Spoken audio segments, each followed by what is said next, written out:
exploring the benefits of simplicity and making hundreds. Hello. What's your background, and what are you working on? Hi, my name is Mathieu Varignat. I am the maker and founder of Smooze, a Slack app that allows seamless collaboration across teams by opening shared channels. It is used by hundreds of teams, mostly by agencies working with clients, because it is so much more convenient than having to be invited to the other team's Slack. Several companies, like Segment, use it for collaboration with business partners. Some others use it to connect a core team Slack to a community one. My background is in engineering, in materials science, and I worked for some years for a large multinational construction materials manufacturer. I held various positions in R&D, in business development with innovative startups, and in product management. I am also a self-taught developer, and I built side projects for 2 or 3 years before deciding that I was more built for a maker's life than for a corporate one. I worked on a number of projects, startups or side projects, before creating Smooze. My main satisfaction is that hundreds of teams use Smooze daily. I only recently put a proper monetization scheme in place, and I currently have about 20 paying customers bringing €350 per month. My goal is to grow it to at least €1,000 per month. What motivated you to get started with Smooze? What were your initial goals? And how do you come up with the idea? I have always been interested in the broad concept of new platforms, i.e. everything from SMS or newsletter-centric apps, to message and voice-based interfaces. I was curious to explore non-Android, iOS apps. For example, I made a chat backend for entrepreneurs who wanted to start an SMS-based business. I was trying a lot of things out of curiosity. I started tinkering with Slack API more than a year ago. My philosophy is that my progress is like a flight of stairs. Each step is a new technology I learn and a project I make, but only under the condition that I ship the product, share the code, write a Medium article on it, make a tutorial on Instructables, present it at a meetup, or something similar. It has to ship. It has to get exposed to the world. This is the only way I can learn from users' feedback. This has allowed me to build my credibility, talk to interesting people, and get some visibility for my next project. Before Smooze, however, none of my projects had generated revenue. I eventually developed the initial idea for Smooze as a nice hack for some friends who were in way too many Slack teams. The initial thinking was to synchronize messages from several places. When I started Smooze on the side, I was working as a consultant back-end product person. Since then, I have accepted freelance jobs from time to time, building Slack and Messenger bots, to pay the bills. As a result, I was able to devote a lot of time to the initial creation, launch, and iteration of Smooze. What went into building the initial product? The first hack was lousy. The logic of the Node backend was essentially the same as it is now, but people had to copy and paste tokens. The onboarding in Slack was non-existent, so there were no clues to guide them. Still, several people in my communities were really intrigued and impressed. Some were quite enthusiastic at the prospect of using a more polished version. This initial support was great validation, and I'm very thankful for their initial testing, but there was little I could do to improve the product at the time given the set of APIs shared by Slack.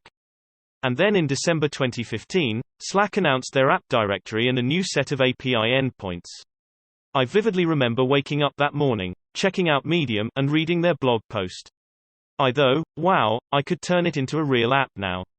I spent the entire Christmas vacation at my in-laws rewriting the whole app to take advantage of the new features. By January, I had a well-packaged product that could be installed in one click. Opening a shared channel with another team was as simple as sharing a link with them and having them click on one button. Since then, I have added a few features, but I've also killed most of them to keep the product clutter-free and simple to explain. What remains?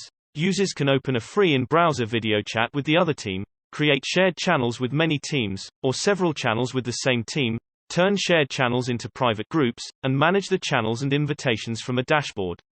It is more polished, but the focus is still on having a simple, one-click service. What marketing strategies have you used? How have you attracted users and grown Smooze? In December I started a limited access waiting list that I shared on BetaList and on a few Facebook groups. I think I started onboarding the first few users just before New Year's Eve. January was a busy month, iterating on every aspect of the product, removing bugs, and adding key missing features. App mentions, file sharing, user icons, and so on. An over-enthusiastic user posted Smooze on Product Hunt in February at a very bad time, It was a Friday, at the end of the afternoon, and I was taking care of my 2 daughters while my wife was on a business trip.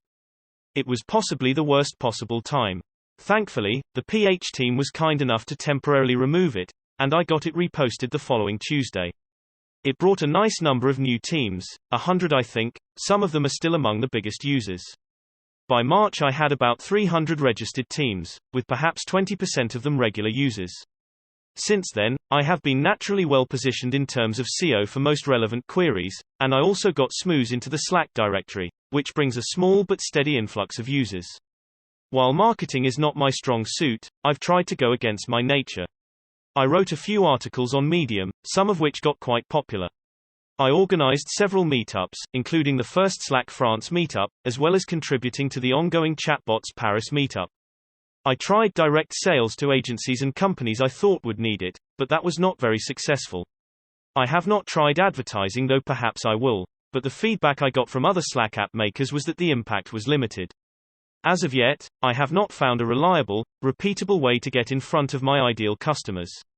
Compounding the challenge, any direct customer of mine needs to convince his customers to install Smooze as well. If each of these steps has a conversion rate of 10%, it means the real rate is actually 1%.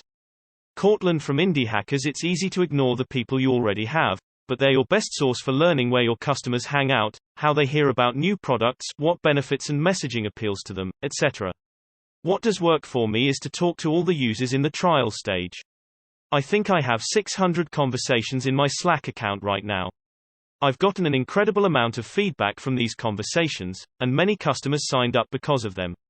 How does your business model work? What's the story behind your revenue? Initially, the project was only for fun and pride, to create a tool that would be used by many users. Quickly, it became clear that it was useful enough that users would be willing to pay for it. Some even said so without prompting, and that I needed to generate some revenue to cover expenses and justify the time I was investing in it. Pricing it was probably the most difficult part of the whole project. I brainstormed for weeks over how to structure it. Everybody I consulted had a different opinion. In May I launched version 1 of the pricing, with plans based on the number of channels. It was really bad. The free plan, when you opened only one shared channel, was way too generous and most users ended up staying with it. The paid plans, on the other hand, had steep transitions. If you had 3 channels opened, for example, creating a 4th one would bump you into the next tier and double your monthly price. In November I revised the pricing around 2 principles: 1, no free tier, and 2, smooth upselling. Now it costs €6 per month per channel you open, with a discount if you have many channels. I am really satisfied with this pricing. A good number of trial users convert, even if only for a modest sum, and some upsell themselves by creating new channels. They can also close a channel when they don't need it, which reduces their bill, but that's fine too. I believe that if clients find it is super easy to adjust to their consumption, and know they can turn it down when they want, they won't hesitate to turn it up when they need it. The new pricing is cheaper on average, so I lost some revenue, but I recouped it in a month.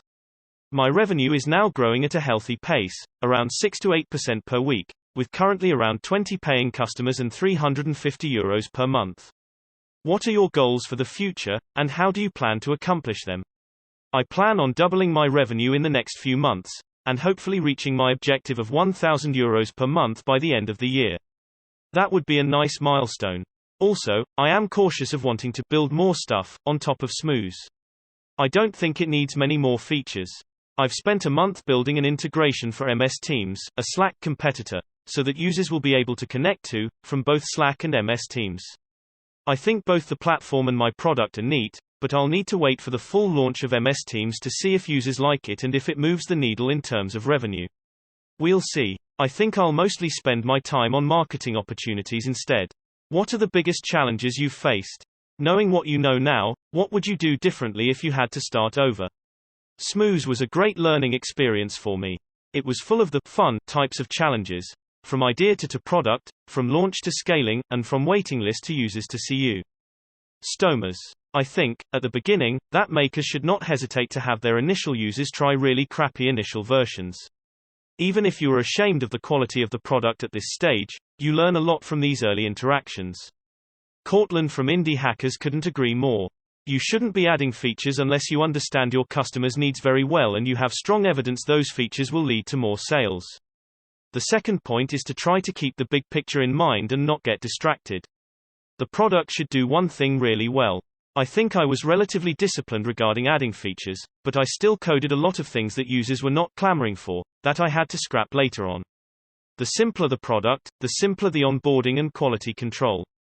That's not fun to hear when you're a developer though. As I mentioned, the main challenge I had was about pricing.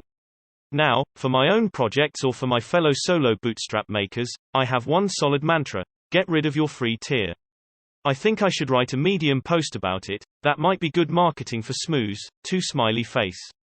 Actually, a posteriori, I realize that the two objectives of having paid users and having a great level of engagement and activity are not separate.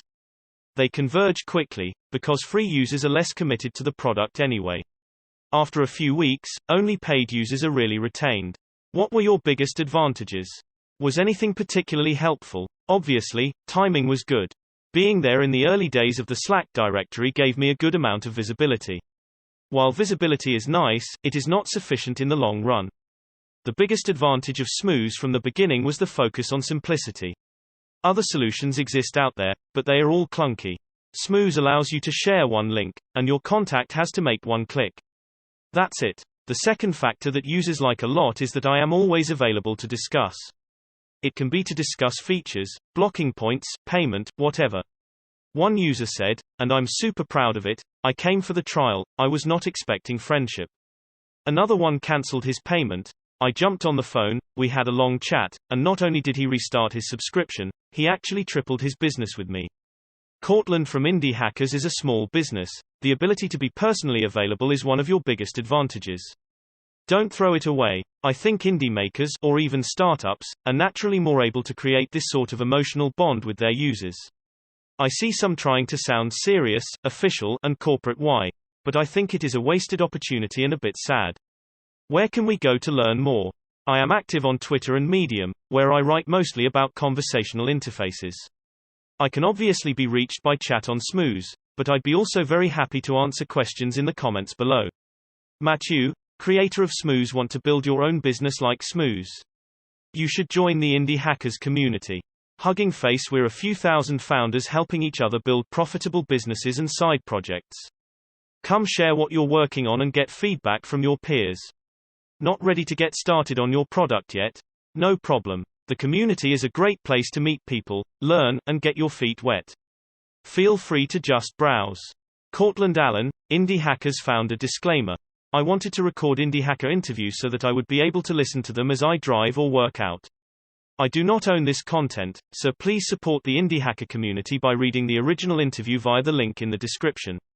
And if you're interested in joining an incredible community of entrepreneurs working to build online businesses, I can't recommend checking out indiehackers.com enough.